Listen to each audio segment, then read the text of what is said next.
그날 오후 평소에는 한 척만 사용하던 크레인 달린 배가 어찌된 일인지 세 척이나 모여 있습니다. 무슨 일일까요? 이거 참치 이사시키기 위해서 그 기초 작업합니다. 참다랑어가 살기에 최적의 환경인 욕지도 바다. 홍합 유생이 조류를 타고 돌다가 그 물에 달라붙어 자라며 문제 덩어리가 된 것인데요. 점점 커지는 날카로운 껍데기에 참다랑어가 헤엄치다 다칠 수도 있는 상황. 그 물에 달라붙은 홍합의 문제는 이뿐만이 아닙니다. 많이 붙어 있으면 이제 무게가 엄청나게 차고 조류 소통도 안 되고 그래서 이제 어망을 이게 자꾸 새 어망을 교체해 줍니다. 쉽게 말해 참다랑어를 새 집으로 이사시켜 주는 것인데요. 먼저 작업자들이 이사갈 양식장에 돌아다니며 새 그물을 꼼꼼하게 묶어줍니다. 준비가 끝나면 참다랑어가 살고 있는 양식장과 옮겨갈 새 양식장을 맞닿게 붙여주는데요. 됐다. 네. 더 돌립니다. 두 양식장 양옆으로 그물을 치기 시작하는 작업자들. 그물 무게만 해도 상당한 데다가 파도까지 쳐 양식장이 흔들리다 보니 여간 위험한 게 아닌데요. 이 그물로 뭘 하려는 걸까요? 고기를 능가려면 가두리를 붙여야 돼요. 그래가지고 여기다가 또 가운데 그물이 들어갈 거예요. 항을 쳐야 돼요. 아하, 참다랑어가 이동하는 길을 만들어주는 중이군요. 내려야겠다. 이동하는 도중 참다랑어가 바다로 빠져나갈 수 있기 때문에 헌 그물과 새 그물 사이를 빈틈없이 묶어줍니다. 완성되면 이런 모양으로 참다랑어를 새 집으로 안전하게 인도할 예정인데요. 작업자들이 서두른 덕분에 두 개의 가두리 양식장 사이에서 통로 역할을 할 그물 설치가 끝났습니다. 바깥은 물론 바닷속까지 설치가 잘 된 모습입니다. 이거 지금 뼈대접 잡고 있거든요. 이거만 싹 올려주면 고기 싹 올라가고. 작업자들이 신호에 맞춰서 세 대의 크레인에 연결된 참다랑어 그물의 끝을 살짝 올려줍니다. 그러자 물속 그물이 비스듬히 통로 쪽으로 기울어지기 시작하는데요. 자연스럽게 참다랑어 떼가 통로를 따라 새 집으로 넘어갑니다.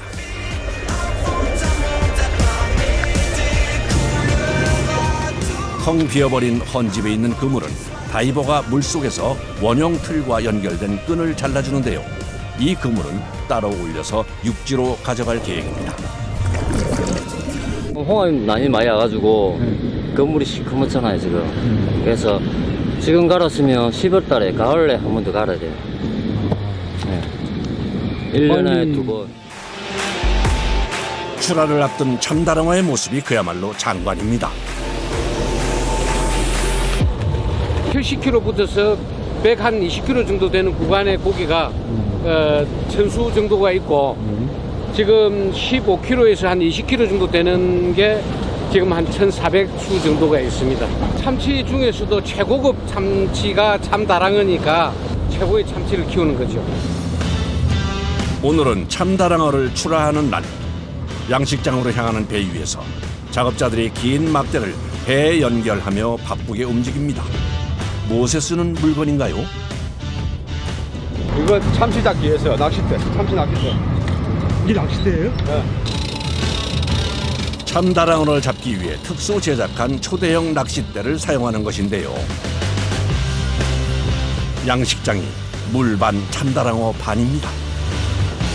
이 어망에 있는 거는 우리가 2017년도에 입식을 해가지고 지금까지 큰 겁니다. 들어있는 숫자는 뭐 약 한 200수 정도.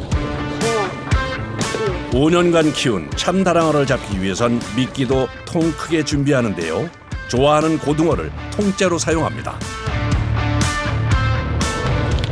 미끼인 고등어를 던지자 다른 작업자가 그 주변으로 고등어를 뿌리기 시작합니다. 참다랑어가 고등어를 정신없이 먹는 사이 미끼도 물게 할 셈인데요. 고등어를 보고 달려드는 참다랑어 떼. 하지만 조금처럼 미끼에는 관심을 두지 않는데요. 혹시 눈치라도 챈 것일까요? 결국 낚싯대를 올리는 작업자. 왜요? 예. 왜 안 잡으시는 거예요? 아, 고기가 안 물어가지고 다른 데 옮깁니다. 참다랑어는 지능이 높아 미끼를 구별하기도 한다는데요. 이런 경우 아예 다른 양식장으로 이동해서 처음부터 다시 시작해야 합니다. 다시 한번 심기일전에 참다랑어 낚시에 임하는 작업자. 배 위에 긴장감이 감돕니다.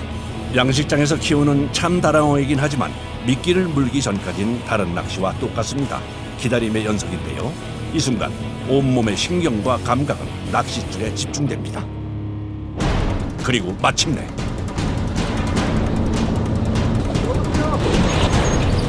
잡힌 걸 알자마자 온 힘을 다해서 저항하는 참다랑어. 사람이 당해낼 수 없을 정도로 엄청난 힘인데요. 자칫하다가는 힘에 이끌려 물속에 빠질 수도 있습니다. 그래서 바로 전기 충격기를 사용해서 기절시켜야 하는데요. 이렇게 해야지만 작업자들의 안전은 물론 참다랑어도 상하지 않기 때문입니다. 기절했지만 무게 때문에 올리는 것조차 쉽지 않습니다. 꼬리 지느러미에 줄을 연결해 크레인으로 옮겨야 하는데요.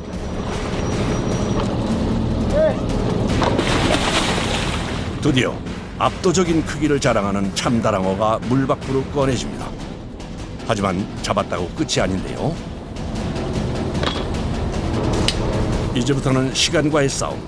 손질을 늦게 하면 좋은 참다랑어도 맛을 버리기 때문에 서둘러 피부터 빼냅니다. 피가 제대로 안 빠지면은 제가 비린 맛이 많이 나고 고기가 상품 질이 많이 떨어집니다. 이후에 내장 제거까지 숙련된 작업자의 손에서 신속 정확하게 이루어집니다. 신선도를 유지하기 위함인데요. 예, 오늘 빨리 해체 안 하면 부패가 됩니다. 열이 많았어, 이 고기. 그래서 손질을 시작해서 얼음물에 넣기까지 5분을 넘기지 않는 것을 원칙으로 합니다. 5시간 이상 식혀놓으면 얼음물이에요? 살이 탱글탱글해지게. 안 그러면 살이 물려서 먹지를 못하니까. 참다랑어는 낚싯대로 한 번에 한 마리밖에 잡을 수 없는데요. 그래서 오늘같이 주문이 몰리는 날에는 숨 돌릴 틈 없이 작업을 계속해야 합니다.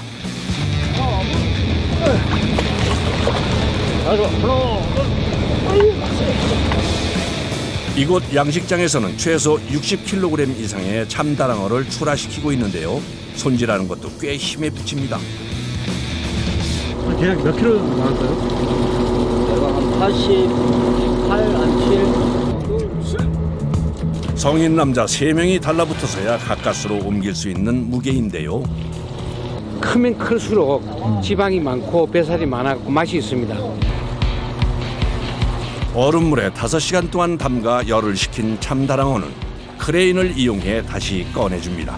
포장 전에 다시 한번 구석구석 세척해서 남아있을지 모를 핏물을 제거해 주는데요.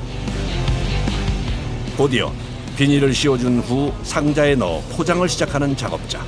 신선한 상태 그대로 배송지에 도착할 수 있게 얼음으로 참다랑어를 감싸며 공들입니다. 양식한 참다랑어는 입소문이 나며 주문이 늘고 있는데요. 적게는 한 마리, 많게는 뭐 5마리 잡을 때도 있고 10마리 잡을 때도 있고. 어디로 이렇게 나가나요? 부산, 서울, 경기도, 전국으로 다 나가나요? 거진 뭐 그렇다고 제주도도 가고 하니까. 배송 도중 참다랑어 상자가 파손되지 않게 접착 테이프로 빈틈없이 막아주면 배송 준비가 끝이 납니다. 그제야 숨을 돌리는 작업자. 한 통을 다 드시네요? 예. 많이 힘드셨나봐요. 예? 많이 힘드셨나봐요. 아, 모르겠어. 올리려면 오지게 느낀 거 힘듭니다. 곧바로 배를 타고 통영으로 나와 참다랑어를 보내는 작업자들. 그러더니 큰 트럭으로 향하는데요. 이번엔 참다랑어의 먹이인 냉동 고등어를 욕지도로 옮겨야 한다는군요. 이게 하나에 1.4톤. 1.4톤이요? 24kg짜리가 70개니까. 욕지도까지 가져가야 할 펠릿이 총 12개. 작업자들은 약 17톤의 고등어를 옮겨야 합니다. 서둘러 크레인에 연결해서 배 위로 옮기기 시작하는데요. 크레인의 도움을 받지만 그냥 쉬고 있을 수는 없습니다. 완전히 고정이 된 상태가 아니라서 냉동 고등어가 떨어질 수도 있기 때문인데요. 그래서 마지막 펠리까지 옆에서 지켜봐줘야 합니다. 고등어를 다 옮기자 서둘러 통영에서 1시간 거리에 위치한 욕지도로 돌아가는데요. 그런데 작업자들이 배를 끌고 도착한 곳은 참다랑어 양식장이 아닙니다. 여기는 뭔가요? 냉동 창고. 이곳에 냉동 고등어를 보관해뒀다가 참다랑어 밥 시간이 되면 해동해서 주는 것인데요. 창고가 작다 보니 사람이 다 옮겨야 합니다. 돌덩이와 같은 냉동 고등어를 옮기는 일은 엄청난 체력을 요구하는데요. 한 개에 24kg. 이게 몇 개나 이렇게 옮기셔야 되는 거예요? 이게 거의 전체 다 옮겨야 돼요. 끝도 없이 반복되는 냉동 고등어 옮기기. 온몸에 무리가 가는 고된 작업입니다.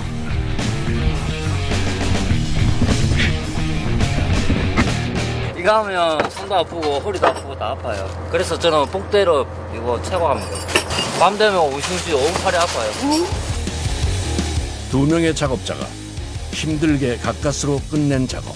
하지만 이 정도 양은 금방 먹어 치운다는데요. 2,500마리가 한 3일 정도 먹을 수 있고 많이 먹는 거. 이것도 모자란다는 거예요. 최고의 참다랑어를 키운다는 자부심 없이는 할 수 없는 일이죠. 참다랑어 양식장의 일은 끝이 없습니다. 이번에는 전날 해동해둔 고등어를 가져다가 참다랑어 밥을 줘야 하는데요. 식사 시간은 하루에 한 번. 먹성이 엄청나다 보니 사람이 고등어를 직접 주지 않고 기계를 이용합니다. 급사 대포 같죠? 타기기에 이게 공기를 갖다가 밀어줍니다. 사로 넣으면 그러면 그 사로가 역시 쉽게 넣으면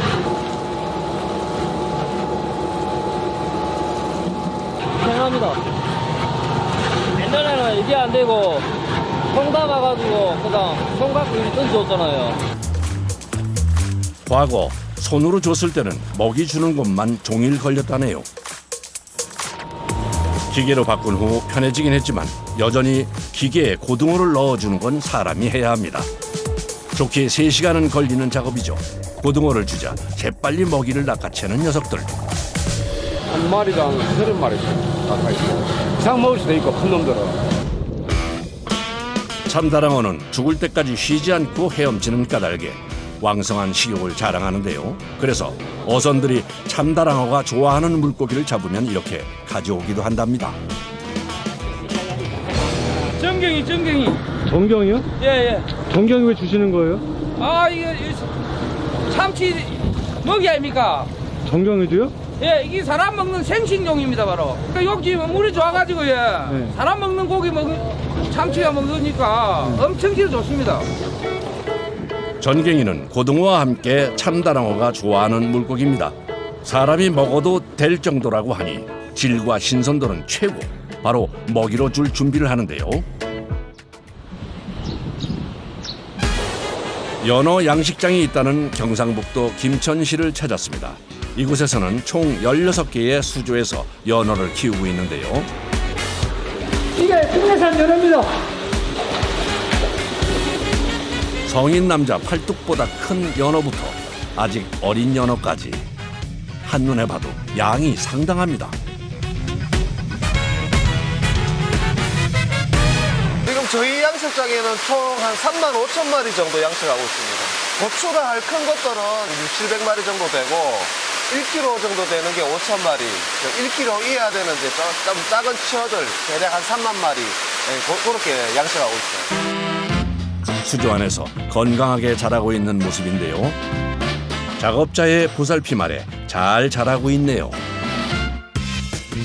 연어는 맹수성 어종이라 무엇보다 물 온도에 민감합니다. 그래서 수시로 들여다보며 신경 써주는데요. 8.6. 연어 같은 경우는 15도, 16도가 가장 좋은 온도고 산소 농도는 한 8 이상만 나오면 별 문제는 없습니다. 요즘같이 더운 여름에는 깨끗한 안반수에 차가운 지하수를 섞어 온도를 맞춰준답니다. 밥줄 시간이 되자 사료를 가지러 가는 작업자. 연어는 사촌이라고 할 수 있는 송어 사료를 먹여서 키우는데요. 사료 크기가 전부 다 다릅니다. 호수별로 나눠지가 있습니다. 자라는 시기에 맞춰 사료도 신경 써서 먹인다는 연어. 특히 어린 연어는 사료 외에 작업자가 챙기는 것이 있다는데요. 가루가 꽤 수상해 보입니다. 비타민하고 소화제입니다. 연어들이 100g 이상 되면 내장이 커지기 때문에 먹이 섭취량이 갑자기 많아져서 폐사율이 높기 때문에 그걸 막기 위해서 비타민과 소화제를 섞어서 주고 있습니다. 어린 연어가 폐사하는 것을 막기 위해 사료 하나에도 정성을 쏟습니다. 서둘러 연어에게 가서 사료를 뿌려주는 작업자. 보기엔 쉬워 보여도 연어가 먹는 상태를 확인하며 시간차를 두고 줘야 하기 때문에 쉽지 않은 작업인데요. 작업자가 세심한 주의를 기울인 덕분에 먹이 경쟁에서 뒤처지는 연어가 한 마리도 없습니다. 먹이에 대한 반응이 없으면 배가 부르다는 뜻인데요. 연어 밥주기가 끝나자마자 이번엔 알 수 없는 기계를 들어서 수조 안에 넣습니다. 우유물이나 배설물을 갖다가 치우기 위해서 요 펌프 작동을 시켜가지고 할 수 있는 장비입니다. 사료를 먹은 만큼 늘어나는 배설량. 그대로 뒀다가는 수질을 오염시키기 때문에 빨리 청소해줘야 합니다.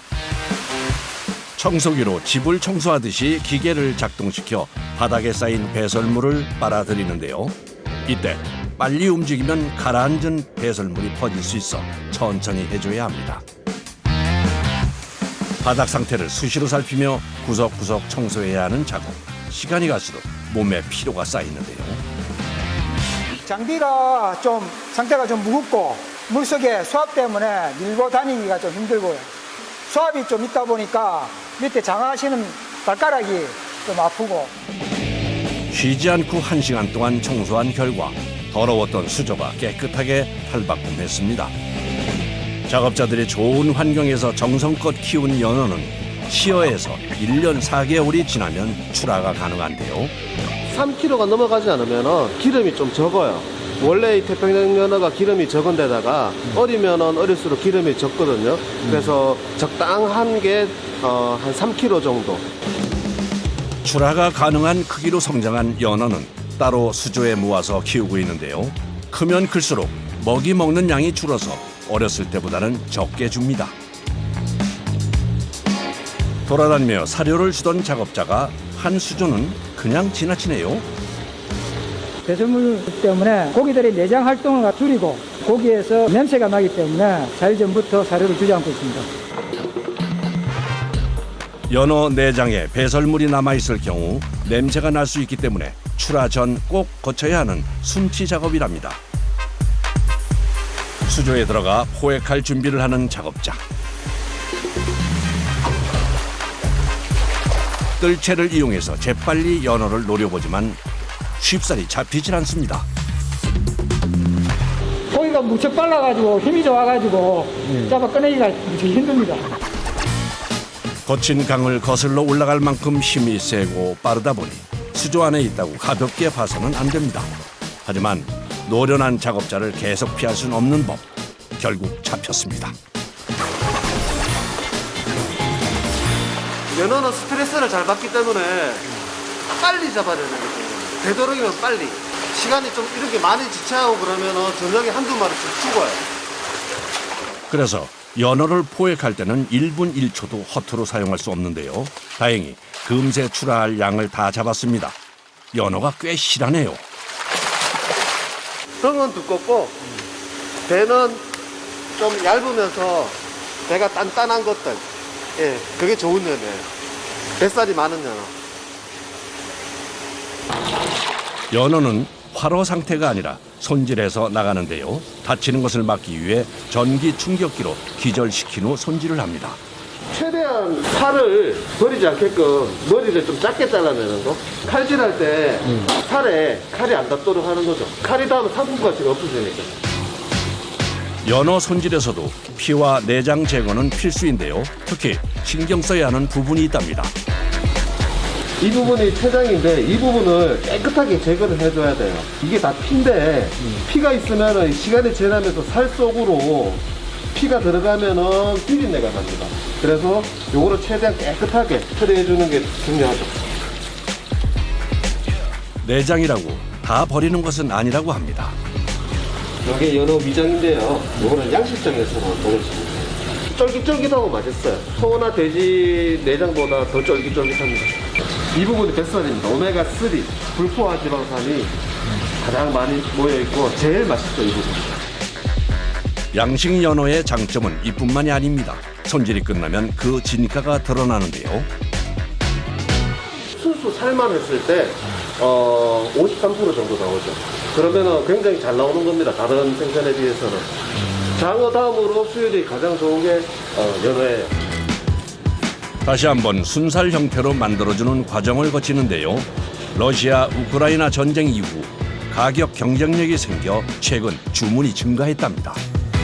많을 때는 50마리, 적을 때는 20마리 정도 하고 있습니다. 매일요? 매일요.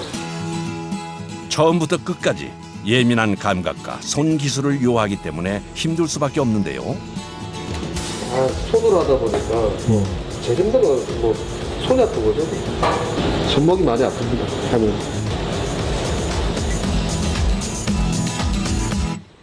그 사이 찾아온 식사 시간. 버릴 게 없는 연어가 반찬이 됩니다. 살은 이제 회로 다 탈고 부산물은 저희가 이렇게 구워 먹습니다. 가끔 맛있습니다. 하하, 별미겠는데요.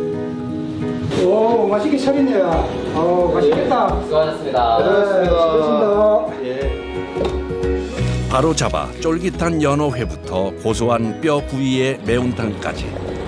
이 군침 도는 한상입니다. 연어 양식장에서만 맛볼 수 있는 연어 요리. 시장이 반찬이라지만 이 순간 이보다 더 맛있는 건 없을 것 같습니다. 일반 구이는 좀 뭔가 탄탄해가지고 약간 씹는 맛이 있다고 생각하면 얘는 좀 부드러워서 약간 쫀득쫀득한 느낌이 좀 더 강한 것 같아요. 일반 매운탕보다는 더 구수하고 보면은 시원하니 딱 소주 안주에 죽입니다. 그런데 이분은 왜 연어회를 먹기 전에 냄새를 맡는 걸까요? 연어가 흙내라는 게 나거든요. 비린내, 흙내 이런 게 나기 때문에 제가 가끔 이렇게 먹으면서 냄새가 나는지 안 나는지 이제 테스트하는 거예요. 이렇게 삼키지 않고 입에 안에 넣고 있으면 이 흙내가 이렇게 올라오거든요. 그게 있는지 없는지를 확인하는 거예요. 괜찮습니다. 없습니다. 양식인데도 흉내가 나나요? 날 때가 있죠. 보통 저희는 한 4일, 5일 정도 굶기고 이제 출하를 하거든요. 그렇게 되면 흙내가 좀 많이 줄어들죠. 예, 그래서 이제 출하하기 전에는 항상 이렇게 확인합니다. 점심이 끝나자 손질해 놓은 순살 연어를 빠르게 회로 썰어 포장합니다. 최대한 고객이 신선한 상태로 받을 수 있게 한 것인데요. 아침에 주문 받은 거는 그날 아침에 바로 작업해가지고 오후에 택배로 내보내고 있습니다. 최고의 양식 연어를 키우기 위해 보이지 않는 곳에서 땀 흘리는 작업자들. 이들이 있는 한 연어가 국민 생선이 될 날이 멀지 않을 것 같습니다.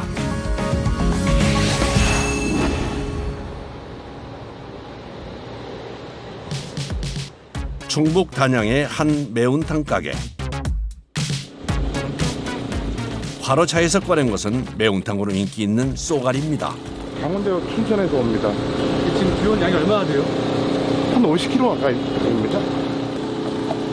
민물고기 가운데 고급 어종으로 알려져 있죠. 쏘가리 양이 없어요. 이건 다 자연산이고 귀한 고기잖아요. 민물의 제왕 아니에요. 쏘가리는 육식을 하는 데다가 환경에 민감해 양식이 어렵다고 알려졌는데요. 이런 이유로 대부분의 쏘가리 매운탕 가게에서는 자연산에 의존할 수밖에 없는 상황. 이게 한 4, 5cm 사이즈거든요. 근데 요런 건 이제 매운탕으로 쓰고 이제 한 35, 3자 중반 사이즈 하는 놈들은 횟거리로 사용하고요. 크기에 따라 만들어지는 요리가 달라지는 쏘가리. 맛이 담백해 매운탕으로 특히 잘 어울리는데요. 민물고기 중에서는 맛있기로 둘째가라면 서러울 정도랍니다. 쏘가리는 민물에서 가장 맛있고요. 그다음에 영양도 많고 원기 회복에 좋다고들 하시더라고요. 그래서 많이 찾으시는 것 같아요. 보기만 해도 기운이 솟는 느낌. 육질이 단단해 횟감으로도 뛰어난 맛을 자랑합니다. 이렇다 보니 쏘가리를 한 번 맛본 사람들은 그 매력에서 헤어나올 수 없다는데요. 살이 더 탱탱한 거 없고 먹으면 살 자체가 씹는 맛도 있고 부드럽고 쫄깃쫄깃한. 그럼 쏘가리 회는 어떤 맛일까요? 있어요. 약간 흐물한 게 있는데 이거는 더 약간 육질이 더 쫄깃쫄깃해요. 그러니까 이게 민물에 치고는 좀 냄새가 안 나면서 찰진 맛이 있어요. 씹을 때 그 식감이 장난이 아니지. 가격적이면 어떠세요? 특별한 날 특별한 사람과 함께 할 수 있는 약간 그런 메뉴. 너무 비싼 것 같아요. 한 점에 3,000원 나온 것 같아요. 유일한 단점이 가격인 셈. 왜 이렇게 비싼 거죠? 좀 맑은 물에 사는 고기다 보니까 아무 데서나 안 잡힌대요. 그래서 이게 귀한 생선이라서 비싼 편이에요. 비싼 가격이 부담돼 쉽게 맛볼 수 없는 자연산 쏘가리. 그런데 꾸준한 노력으로 쏘가리 양식에 도전해 성공한 사람이 있습니다. 하우스 안에 들어가자 수조가 먼저 눈에 띄는데요. 인기척이 느껴지자 예민하게 반응하는 녀석들, 민물의 제왕 쏘가리입니다. 신어 산란용으로 갖고 있는 게 한 암수해갖고 한 200여 마리 되고요. 한 10에서 15cm 내외 되는 게 5,000미 정도, 치어로 산란해서 크고 있는 게 한 25,000미 정도 크고 있습니다. 요게 쏘가리입니다. 요게 이렇게 딱 들어가기만 해도 딱 날을 세우고 있잖아요.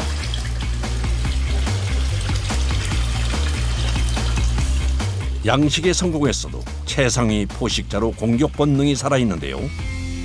저희 같은 경우 요게 한 3년 정도 키운 거라서 사이즈가 20cm 이상 되고 양식화가 좀 상당히 좀 어려운 품목에 있어서 많이 신경을 쓰면서 하고 있죠. 쏘가리의 산란기는 5월부터 7월.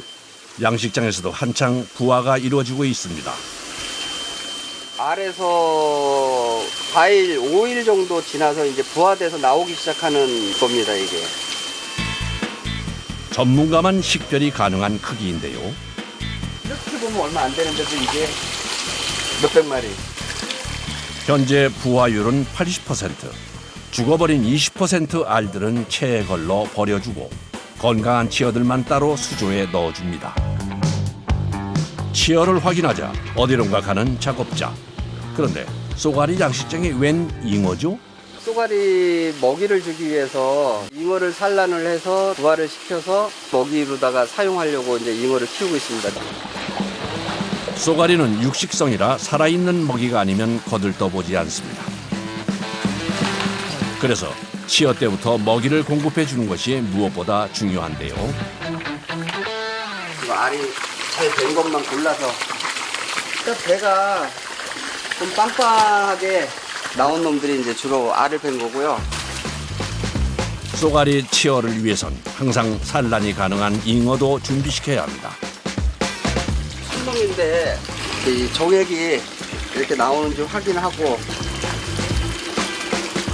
선별한 잉어는 산란실로 만든 수조에 넣어주는데요. 이때 암수 비율을 달리합니다. 순놈 10마리에 암놈 5마리입니다. 순놈을 조금 더 넣어주는 게 이 수정이 잘 이루어지는 것 같습니다. 이어서 수조에 수초 역할을 할 차광막을 넣어주는데요.